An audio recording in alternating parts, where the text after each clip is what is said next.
Comment Corneille a relevé le défi de la conversion? Bienvenue sur notre chaîne. Aujourd'hui, nous allons explorer une histoire fascinante tirée des premiers jours du christianisme. Imaginez un officier romain, en poste dans une terre étrangère, qui découvre une foi nouvelle et transformative. Cet homme, Corneille, a joué un rôle clé dans l'ouverture de l'Église chrétienne aux non-juifs. Mais qui était-il vraiment?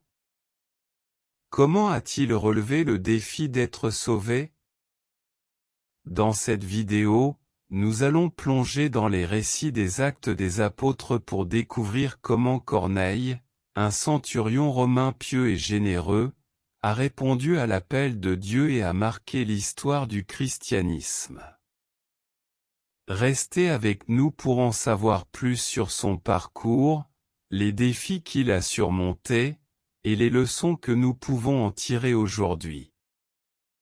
Le nom Corneille vient du latin Cornelius, un nom de famille romain assez commun. Il est dérivé du mot latin cornu, qui signifie corne. Dans le contexte biblique, Corneille est surtout connu comme le centurion romain qui, selon les Actes des Apôtres, chapitres 10 et 11, fut l'un des premiers gentils, non-juifs, à se convertir au christianisme. Son histoire est importante car elle marque une étape clé dans l'ouverture de l'Église chrétienne aux non-juifs. Les débuts du christianisme ont été passionnants. L'Esprit de Dieu agissait et des vies étaient transformées. Les convertis provenaient d'arrière-plans très différents. Même le terrible Saul est devenu chrétien, et des non-juifs ont répondu à la bonne nouvelle de Jésus. L'un des premiers a été l'officier romain Corneille. En raison de fréquentes explosions de violence, des soldats romains étaient stationnés sur le territoire d'Israël avec pour tâche le maintien de la paix. Cependant, la plupart des Romains ne se plaisaient pas dans le pays, car ils étaient détestés du peuple. Comme officier militaire, Corneille se trouvait dans une situation difficile, il représentait Rome, mais son logement était à Césarée. Durant son séjour, il a lui-même été conquis par le Dieu d'Israël. Il a acquis une réputation d'homme qui met sa foi en pratique et est respecté même par les Juifs. Luc relève 4 aspects du caractère de Corneille: il recherche activement Dieu, il honore Dieu, il fait preuve de générosité en pourvoyant aux besoins des autres, et il prie.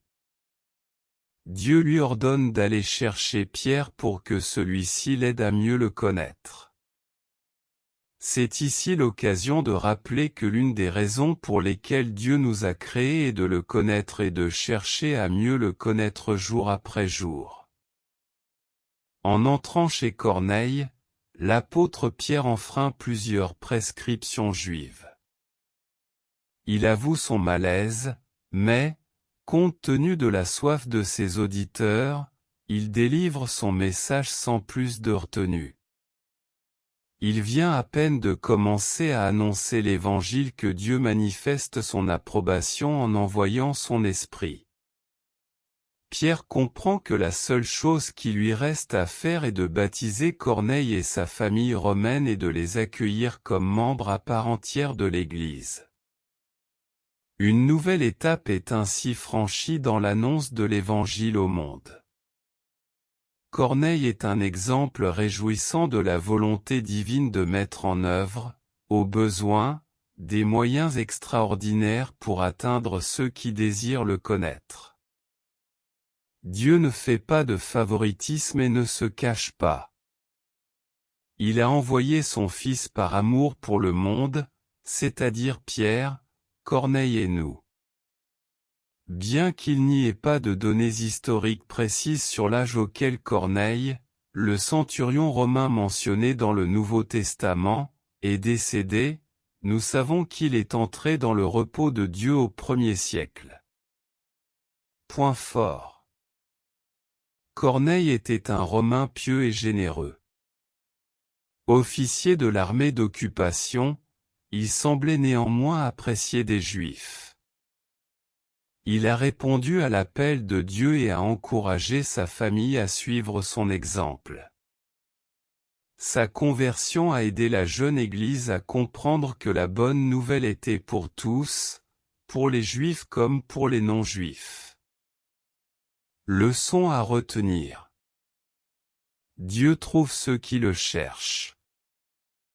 L'Évangile est pour chacun. Partout, il y a des personnes qui désirent connaître Dieu.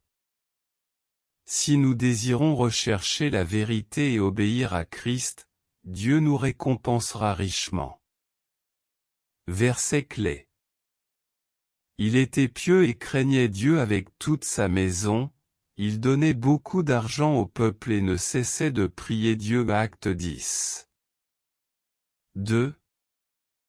L'histoire de Corneille est un puissant rappel de la portée universelle de l'Évangile et de l'amour inconditionnel de Dieu.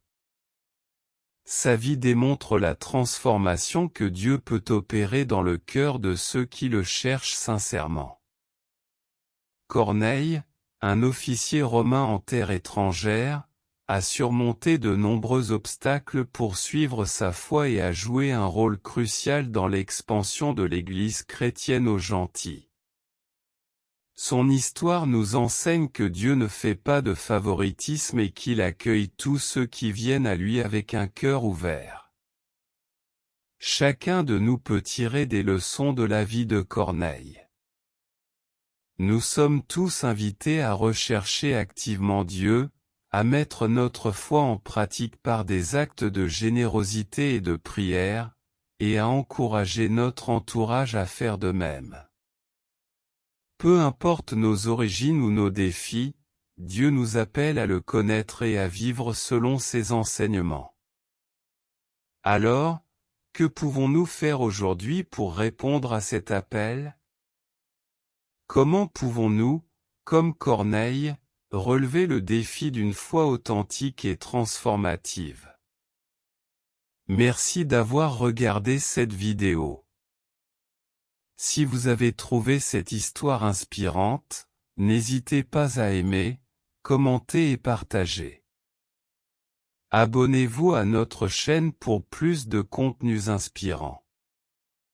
Et souvenez-vous, la recherche de Dieu est un voyage que nous pouvons tous entreprendre, peu importe où nous en sommes dans notre vie.